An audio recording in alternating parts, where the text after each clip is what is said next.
It's important to understand what the 5G is doing and what they say it's doing. We're told on the IEEE beamforming document that this technology cooked your eyes like eggs in World War II.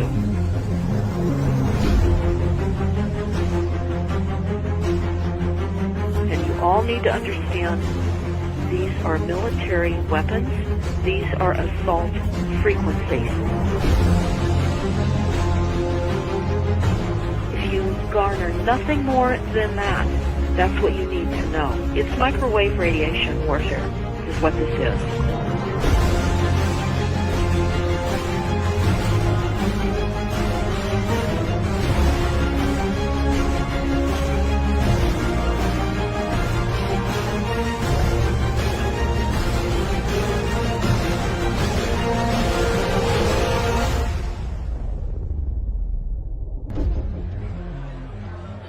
Ladies and gentlemen, please join me in welcoming to the National Press Club Federal Communications Commission Chairman Tom Wheeler.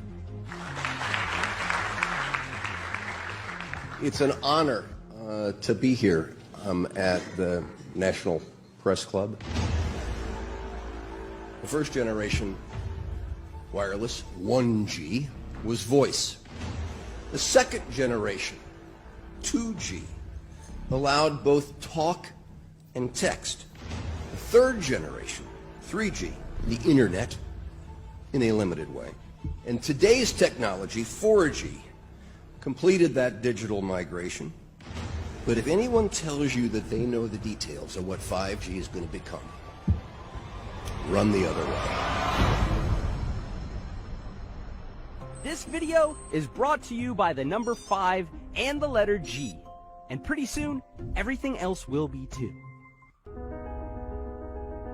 You must consider the whole part played by electricity in nature. Human beings cannot go on developing in the same way in an atmosphere permeated on all sides by electric currents and radiations. It has an influence on the whole development of man. This life of men in the midst of electricity, notably radiant electricity, will presently affect them in such a way that they will no longer be able to understand the news which they receive so rapidly. The effect is to damp down their intelligence. Such effects are already seen today. Even today, you can notice how people understand the things that come to them with far greater difficulty than they did a few decades ago. Rudolf Steiner, 1924. Rudolf Steiner noted that in 1924, since then our atmosphere has become far more permeated with electric waves of widely diverse types. There's no doubt now that electric waves, electromagnetic forces, cause direct biological effects. There's thousands of peer-reviewed papers on this subject. There's no doubt about it. But what are these effects? How are they affecting us? What can we do about it? We're now at a stage where we're putting in what's called 5G, which is a special type of broadcast for high-density information transfers. And it turns out that this is the same frequency bands that are used in crowd dispersal weaponry.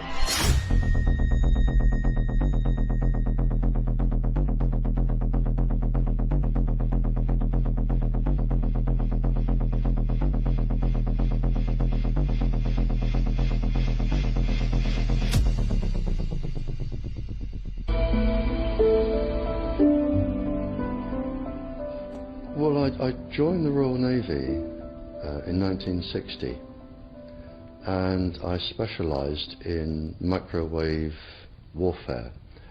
Radar, obviously, which uses microwave, but they don't just teach you radar, they teach you all about microwaves and other uses. So I understood about microwave warfare and how it can damage people, how it can harm people. Microwaves then were used as weapons, as they are today. It is a perfect stealth weapon, and when governments don't like a group of people, for instance the ladies who protest at Greenham Common in England about the American missile base they camped, they were microwaved. We microwaved Catholics in Northern Ireland to make them sick. It goes on all over the world. And it's a weapon that you don't know you're being targeted, because the dose is very, very low which is actually more dangerous than a high dose. It's very, very low, and it may take a year or two, but you can cause neurological damage and cancers with low-level microwaves, and you can make all your opponents sick. It's a perfect weapon for a government. Our impulses are being redirected. We are living in an artificially induced state of consciousness that resembles sleep. Their intention to rule rests with the annihilation of consciousness. We have been lulled into a trance. They have made us indifferent to ourselves, to others. We are focused only on our own gain. Please understand, they are safe as long as they are not discovered. Keep us asleep, keep us selfish, keep us sedated. Yes, 5G will connect the Internet of everything. If something can be connected, it will be connected in the 5G world. Hundreds of billions of microchips connected in products from pill bottles to plant waterers, requiring massive deployment of small cells. We won't wait for the standards. Now, to make this work, the 5G build-out is going to be very infrastructure intensive. We must reject the notion that the 5G future will be the sole provenance of urban areas. The 5G revolution will touch all corners, and that's damn important. The interconnected world of the future will be the result of decisions we must make today. The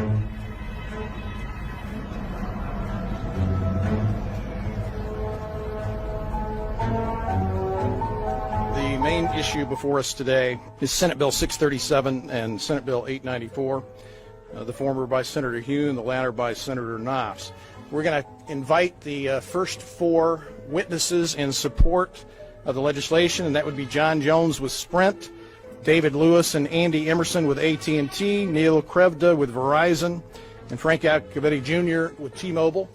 So be straight with me. Is it true? It could be. No, well, very few cases. Proof there at was all. an unfortunate really incident out in Iowa. situation. Look, gentlemen, practice these words in front of the mirror. Although we are constantly exploring the subject, currently there is no direct evidence that links cell phone usage to brain cancer.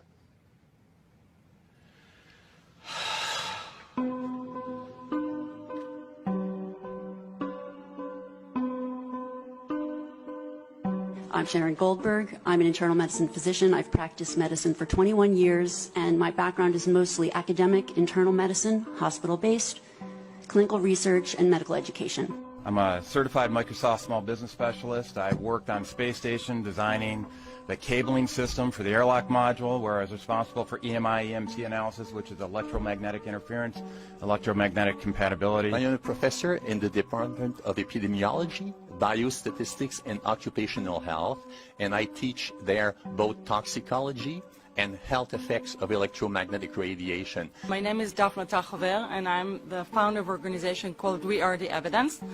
We are an organization that represents the many adults and unfortunately many children who have become very sick from wireless technology radiation. There seems to be a couple false Easter eggs being put out there right now. I want to make sure we dispel that right off the gate. The effects of wireless on health scientifically are very, very clear. So it's always pushed back to the definition of an acceptable level of radiation. And that's what this is, by the way. This is about radiation. Wireless radiation has biological effects, period. My name is Dr. Angie Kolbeck.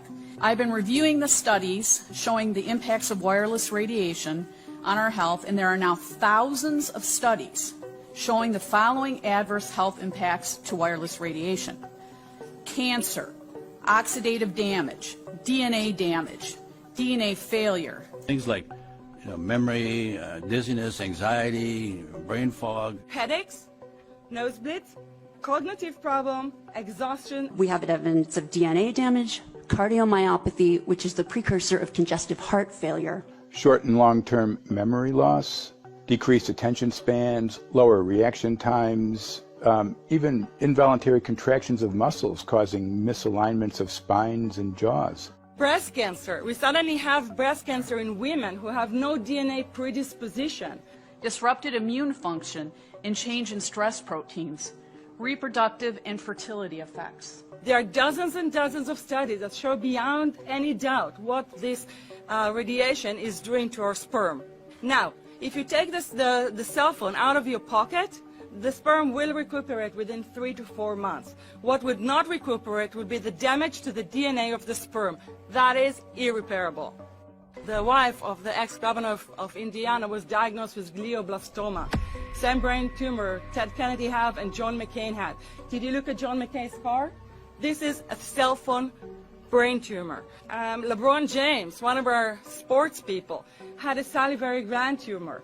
That is another cell phone tumor. You didn't hear about it because immediately after that was discovered, he was paid by Samsung to become their spokesperson. We are seeing increases in brain tumors. We're seeing increases in Alzheimer's. We're seeing increases in all of the neurotransmitter diseases, ALS, Lou Gehrig's disease, Parkinson's. These are all disease systems that are known to be associated with low-level energy exposures. We talk about 24/7, around-the-clock exposure, wherever you are and your whole body. You never get away from it. And it seems from our studies that maybe your immune system can cope with for a time, but it will deteriorate. Then the irradiation will definitely damage cells at their deeper level, and the question is what will then happen? These are out of peer-reviewed papers, so these are not just hypochondriacs thinking that they're doing it. We're having real problems with this. This is no longer a subject for debate when you look at PubMed and the peer-reviewed literature. These effects are seen in all life forms: plants, animals, insects, microbes. So 5G is not a conversation about whether or not these biological effects exist. They clearly do. There is scientifically evidence that is so strong that you can be certain that the standards used by the FCC to manage health effects are wrong. We need to start measuring how much radiation are people being exposed to before we roll out 5G. There are 4 kinds of electromagnetic fields that we know are harmful to human health. So radio frequency radiation, magnetic fields, dirty electricity, and electric fields, okay? Our exposure, any given person, and all humans are affected by EMFs. What is our exposure in a day? It's not one cell phone. It's cell phones, it's multiple wireless networks, it's smart meters, it's cell towers. It's this sandwich, and it all adds up. The data we're going to look at are all published science, testing results, or public standards. At the bottom end of the radiation scale of what's called power density, or signal strength, is the minimum level at which cell phones will work, which was found to be 0.2 billionths of a microwatt per centimeter squared. Pine needles were found to age prematurely at 0.000027. At short-term exposures of 0.05, children aged 8 to 17 experienced headache, irritation, concentration difficulties, and behavioral problems. 0.1 is the biobiology or building biology guideline for extreme concern. 1.0 produced sperm DNA fragmentation and a decrease in sperm viability in vitro. Also at 1.0, the science shows the following bodily effects can occur: headaches, dizziness, fatigue, insomnia, chest pain, difficulty breathing, and indigestion. 2.5 saw altered calcium metabolism in heart muscle cells. 4.0, changes in the hippocampus affecting brain memory and learning. And at 6.0, DNA damage in cells. So where are smart meters on this list? Electrical Power Institute in December 2010 measured a single Itron smart meter with pulses up to 7.93 microwatts per centimeter squared. Our own testing indicated approximately 8.0 with 1 meter. These tests are at a close distance, approximately 1 foot away from the meter, but an infant's crib could be just as close on the other side of the wall where the meter or bank of meters are installed. Even though there are all these known health effects at levels far lower, Switzerland, Liechtenstein, and Luxembourg see fit to set the standard at 9.5. and China, Poland, and Russia, 10.0. This is the same level at which behavior has been altered, producing reflexes of avoidance following 30-minute exposures. A room of 12 smart meters, very common and even a conservative number in an apartment building, tested at 19.8 microwatts per centimeter squared. This is hundreds of times higher than levels which clearly indicate harmful effects. So how can utilities and governments get away with forcing these devices on everyone? This is how. In Canada and the US and several other civilized countries, the safety limit is set at 600 to 1,000 microwatts per centimeter squared. This so-called safety limit is literally tens of thousands of times higher than levels which are known to damage health, according to peer-reviewed published science.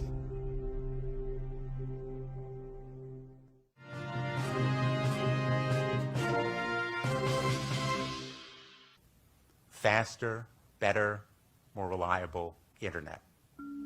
That's the promise of 5G technology, but there is also the peril.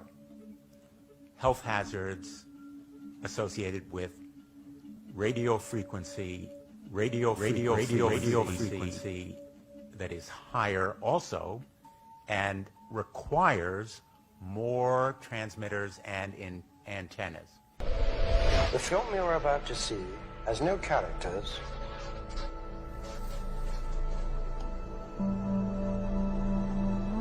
If you spare a little of your imagination, it is a film to describe to you the effect of cymatic frequencies on matter.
Everything owes its existence solely and completely to sound.